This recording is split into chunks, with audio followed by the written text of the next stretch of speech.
Welcome to Architects of Opportunities, a series on founders of nonprofit organizations. We will look at how one person or a few people saw a need in your community and found a way to fill it. Who are the people that are inspired to see a need and bring others together to lend a hand, and not for profit? They are the nonprofit founders. Founders are everyday heroes. They envision possibility and persevere to accomplish it. Founders in all sectors and across the country share a common vision. They want to make a difference. Today, we will introduce you to one organization who makes a contribution to your community.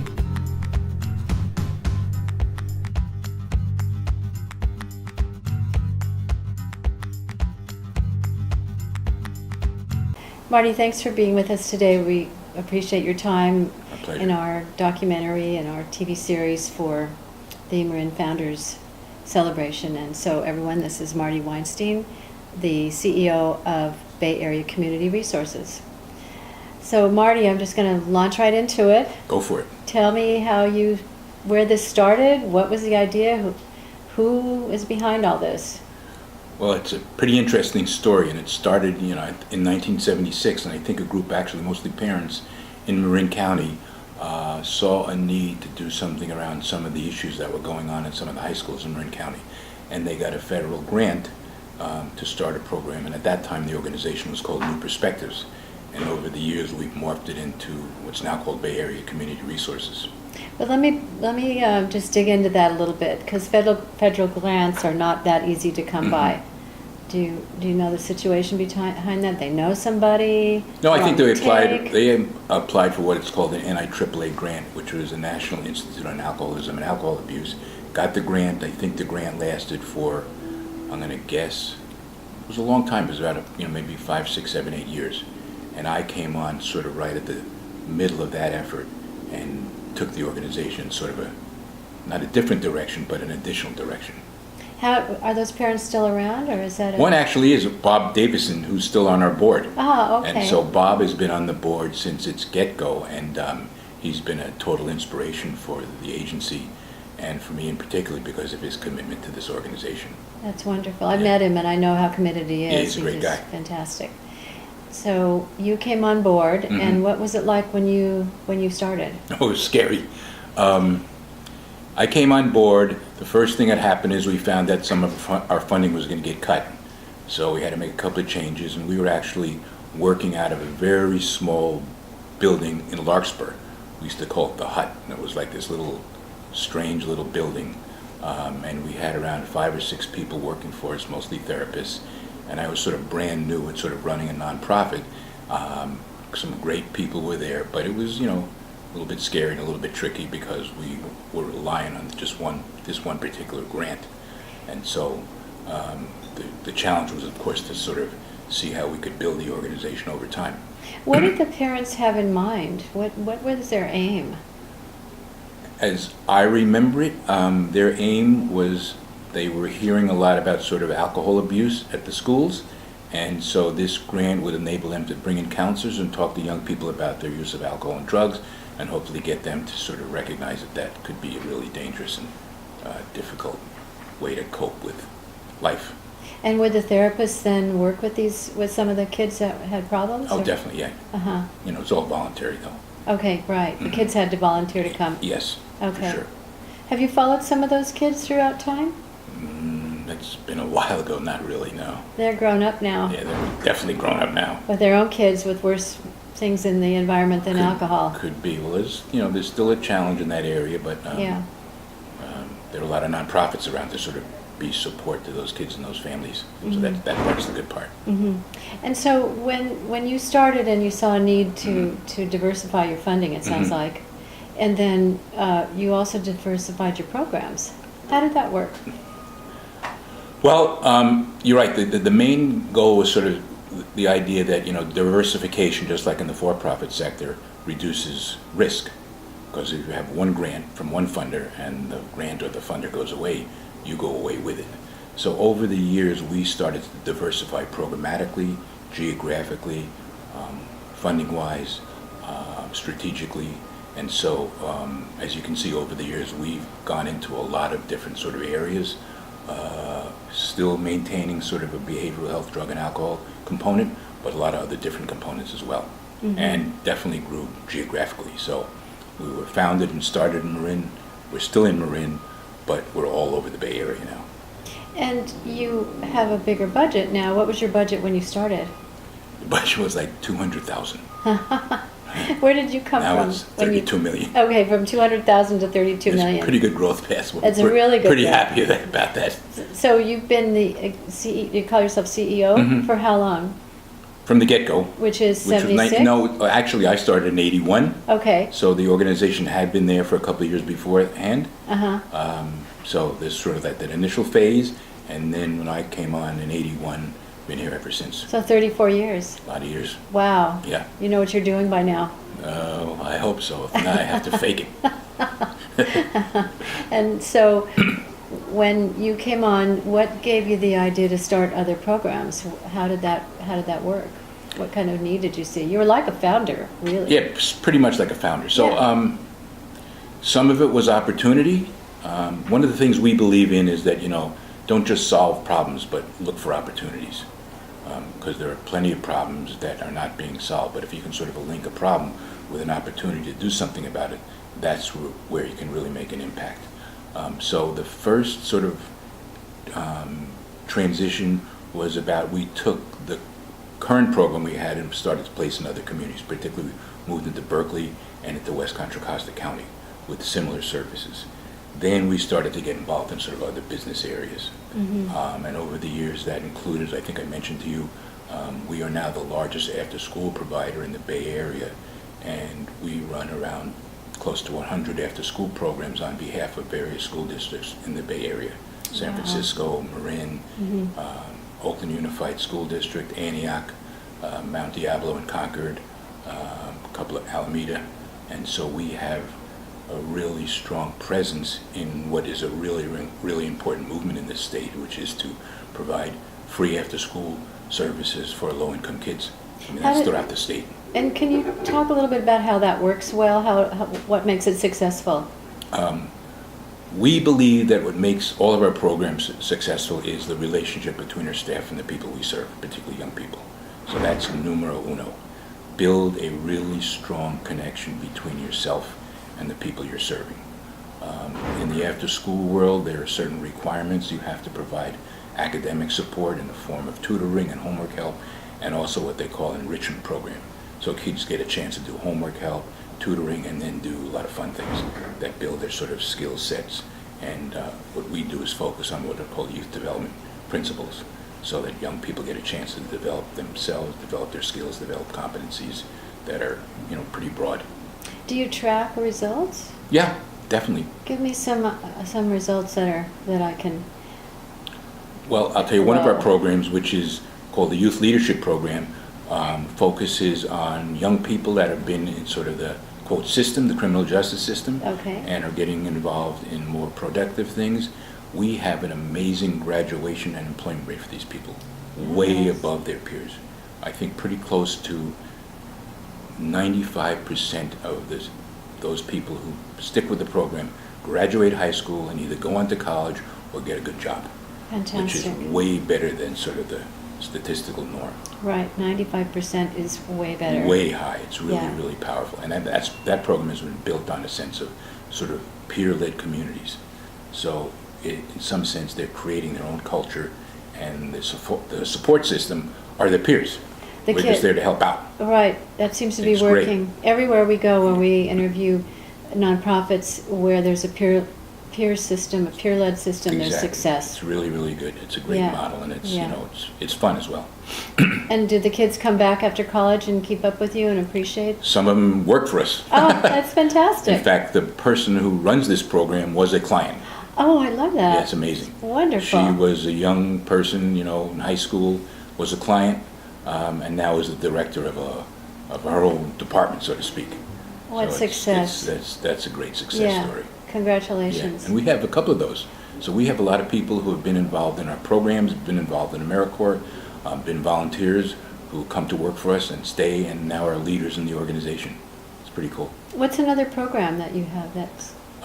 We're very proud of our national service programs. For those folks who know about it, and I think a lot of people know about AmeriCorps. We run AmeriCorps programs, we run VISTA programs, and right now we have around well over 200 AmeriCorps members and VISTA members each year coming into BACR as, AmeriCorps and VISTA volunteers. And we've built this collaborative where they get farmed out to our friends in other nonprofits and do really, really great service work.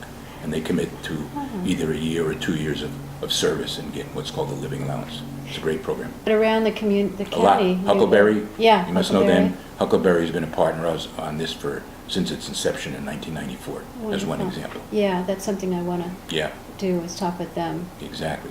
So, we call you a legacy founder. Yeah. That's not what my wife calls me. But the original parents are mostly gone, but Bob is around. Bob's But around. you took it over, and you're the one that made it successful. Well, I would like to say that I helped make it successful. Okay, You that's know. what a good founder says. Yeah, I mean, it's true. I mean, Right.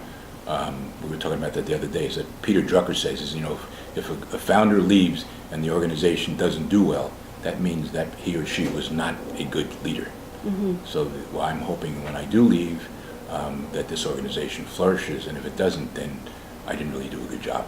Okay, well, that's true. As a recruiter, I think sometimes it's in the bringing in the right person. Absolutely. But that probably goes to really listening to what needs to happen, who needs to be there, the kind of cultural Right.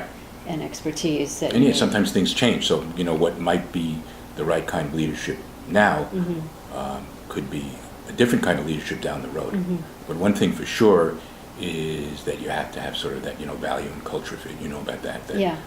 I think what people are nervous about is, oh, Marty, if you leave, is the new CEO going to be like you? Well, no, they're not going to be like me because they're not me. But for sure, we need that person to embrace the values of this organization. Do you have somebody that you're growing up in the organization? We have done this thing called succession planning. Yes, that's for the past, actually, fantastic. 5 years. That's so And smart. it's not about, initially the idea is about, replacement. But if you think in a more strategic way, this is about building capacity. That's right. So what we have done over the past, 4 or 5 years is try to build capacity to every single level of the organization.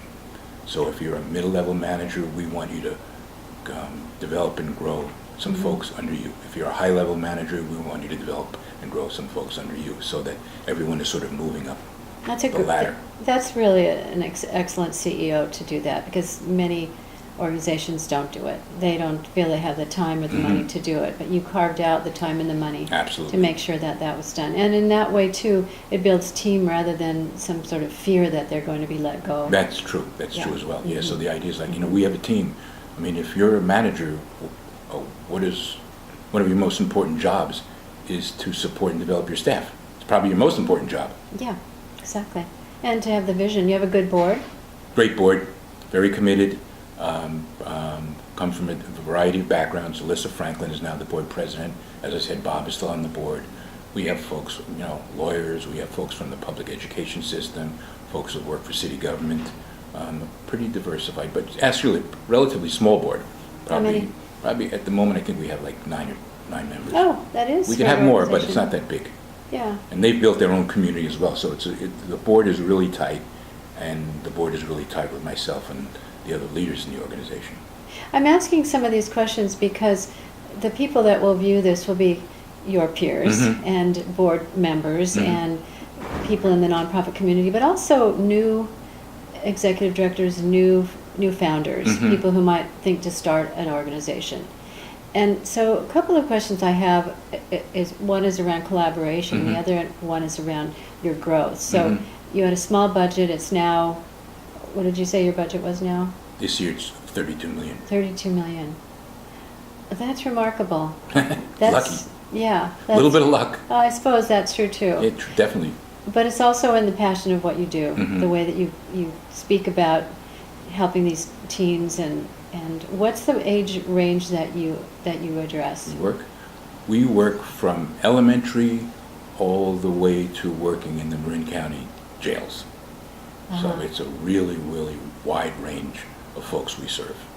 So the elementary kids I can get with your after-school programs, Right. your support. What do you do in the Marin County? But also Jails. in a lot of our schools, we have mental health services.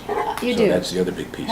I know that there was an organization that was started by a teen in one of the schools, might have been Drake, and they were forming a teen board to work on mental health Mental health. issues, peer issues. How do you address that? What do you do?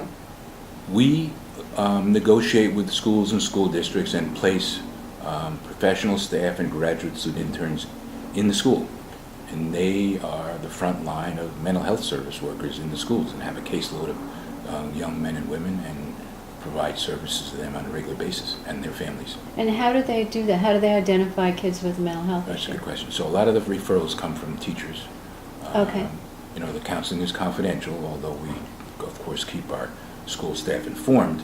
But for teacher A says, you know, Johnny doesn't look too good today, hasn't been happy for the past couple of weeks. I heard something's going on at home. You might want to see the BACR counselor. So that person would make a referral to our staff.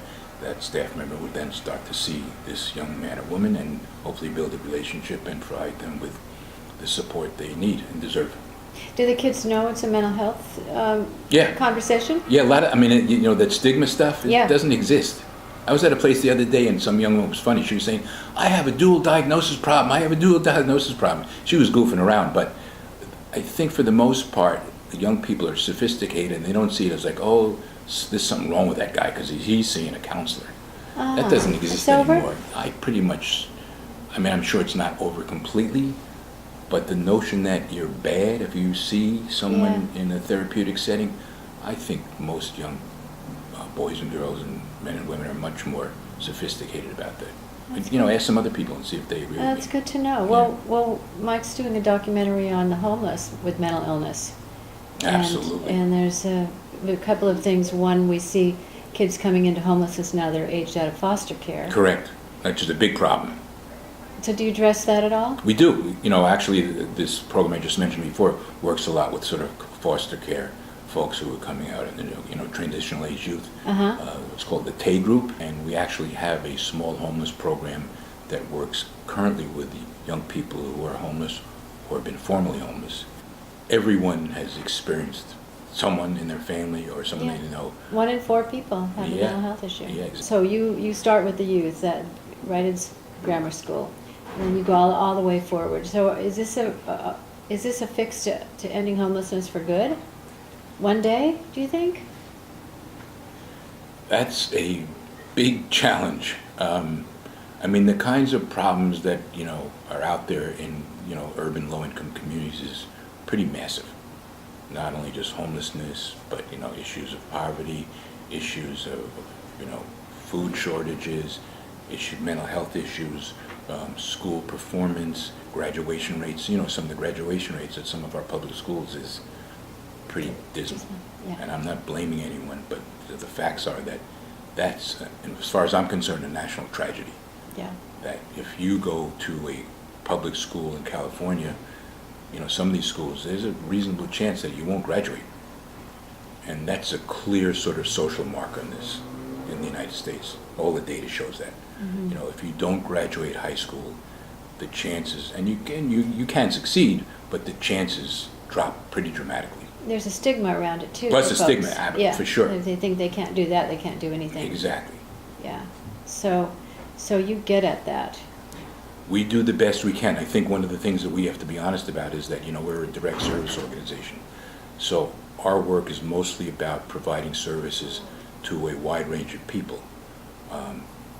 We're not as ingrained in sort of what you might call systemic change to make sort of basic social changes. And that's something that we always sort of talk about, and some folks at the agency want to do more in that area. But we've sort of kept our mission and purpose to, like, we're going to provide services to those who we think we can help, and hopefully they become role models and advocates for themselves and for their peers, and over time sort of change the whole norm. Well, that is one of the things that's coming out of this Founders Celebration as we interview many nonprofits. and we'll interview more, Mhm. that we're seeing so many places where collaboration should be or Mhm. could be possible, because I think new executive directors and founders need to hear that message. You're on task, you're on point, you're not trying to do everything. Right. And so little funding, sometimes they try to grab this Oh, better. grab that dollar, grab that dollar, Yeah. right. Yeah. And one of the things for us is like and I think it's true, is that we really pride ourselves on our ability to build relationships and collaborations. And most of our work is collaborative. For example, our AmeriCorps program, we're what's called the intermediary. And as I said, we place these core members at 30 or 40 nonprofits, all of our partners. We work in 100 schools. If you know anything about public schools, if you're not a partner with the principal and the school staff, you're not going to be able to do good work. Right, You probably won't be there too long either. right. So we always see relationship building at every single level of the organization to be critical. Where do you see, what would you like to do, Marty, if you had all the money and all the staff that could possibly support your desk being cleaned off like that? What would you want to do? What vision do you have for how you could help the tragedy that we've just talked about in the country? Well, that's a really good question. I mean, in my personal belief, unless sort of the economic and social inequities get improved, we're going to continue to spit out problems.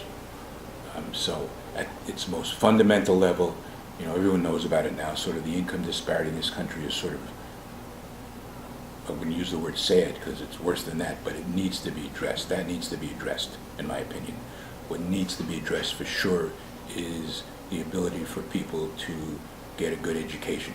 You know, student debt is greater than credit card debt. Crazy. That's insane. Yeah. Middle income, you know about this, middle income families. Oh, guess what? My kid just got into, pick a school, St. Mary's. What is that? 50 grand a year? $200,000 by the time you graduate? So I would say definitely we need to do something about economic disparities. We need to have a much better education system that's fair, equitable, and affordable. That's probably just a start. So, you know, those are some of the big ideas, but, you know, everyone has to play their part. So we're not going to change those things. But as an agency, we think we can make a big impact on the people we do serve. And as I said, hopefully that will become a vehicle for even change at a more systemic level. Do you work with Mary Jane Berg in the Sure. school system? Yeah. So she collaborates with you and gets you Absolutely, in? because we work in a lot of Marin schools, so. Yeah. Yeah. Are there schools you're not in? In Marin? Yeah. Yeah, we're not in all of the schools, and you probably have to speak to our manager to tell you which ones are in and which ones are not in. Yeah. But we're in a bunch of Marin schools, but not all of them. Okay, okay. And so you've been doing this for 34 years. Mhm. And I think we talked in the beginning before the microphone turned on, we're not done. There's plenty for us to do. I can see your passion around it. Mhm. I can't see you going anywhere, but do you have any ideas about that, or? At some point, obviously, I will leave. Hopefully, walk out of here as opposed to be taken out in a casket. So let's assume that's the case. It's a big challenge for me, you know. I do have a lot of other personal interests. I happen to be like a gym rat. I love sports. I'm also a professional potter, which is a totally side story. But even with those things, I mean, the notion of leaving this place is it's scary. I mean, it'll happen, and I'll make it work. But it's not as if I have this. I'll just be honest. This clear vision. Oh, guess when I leave next year, I'm going to travel around the world and do this and do that. I don't know exactly what's going to happen yet. Yeah, you So- don't have to today. Yeah, and you know about nonprofits, so I think one of the big problems with the whole nonprofit sector is that many nonprofits are underfunded when it comes to administration, and you can't do a good job without strong administration.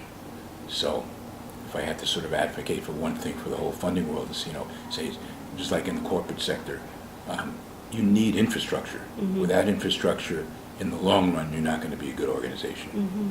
So the challenge for us is to continue to grow, but also continue to build the infrastructure that supports that growth. What can the community do to support you? What would you like If you could have what you wanted from our Marin community, well, I'm just speaking about Marin now. Just Marin? We're focused on this. Well, I think we do get great support, particularly from the public schools we work with, from Marin County, from the probation department, the sheriff's department. So we have strong connections and collaborative relationships with all of our key institutional partners or stakeholders. Continue to see us as partners and also to provide us with the feedback so that we can get better. Really good advice for new founders, new executive directors or CEOs, or anyone, Yeah. even who's been there 20 years. Yeah. I mean, the worst thing, Yeah. it's like, the worst thing, oh my God, we didn't know that. Yeah. And then now it's the end of the year and funding is coming for next year, and we get the word, well, sorry, we can't fund you again because of A, B, C, D, and E. Well, speaking of that, this would be important for people that I've just mentioned watching. It couldn't have been easy all the way. Hell no. But what buoyed you? What was the thing that got you through 34 years in the toughest of times? Well, one thing I say to the staff is, the test of whether we're good or not is not when things are going great. It's when things aren't going so good. And so we've had our bumps and challenges and a couple of pretty big ones. And the point is, are we going to be able to work together to solve this issue? We support our staff really well, but what can we do more that supports their needs? Get everybody to get a hobby like you have, pottery. I don't know. There's self-interest and public good. And what I realized, when you have self-interest that's aligned with the public good, you're a winner. And so I thought about this as well. This is great because the people who work in the nonprofit sector have a self-interest in doing public good. So they don't have to make the choice. It's together. Right. So I thought that was a sort of a great way to look at the whole sort of nonprofit sector. In some ways you could say, oh, I don't make a lot of money, but you're lucky. You're combining your self-interest with the public good. Doesn't get much better than Yeah, that, it's does a it? pretty good deal. Yeah, it's a good way to live life. Yeah. Thank you, Marty. Sure, my Thanks pleasure. so much. Really great to be able to talk with you. My pleasure.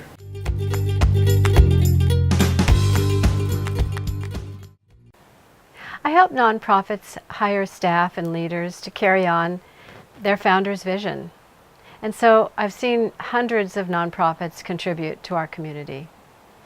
We created Architects of Opportunities to share that with you. Now, nonprofit founders will tell you they don't do it alone. If you're among the 25% of us who are volunteers or volunteer board members or staff or donors, thank you. And if you're not, please join us in making a difference.